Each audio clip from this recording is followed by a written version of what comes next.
You ask Tiger to solve. This deals with linear equations with one unknown.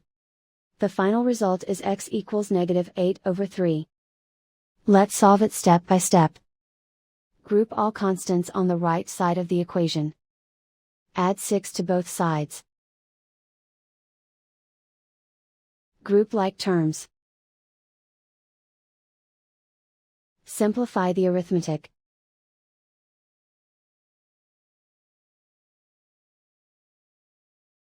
Isolate the x.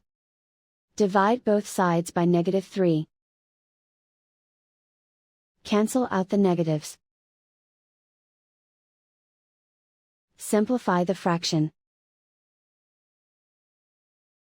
Move the negative sign from the denominator to the numerator. And so the final result is x equals -8/3.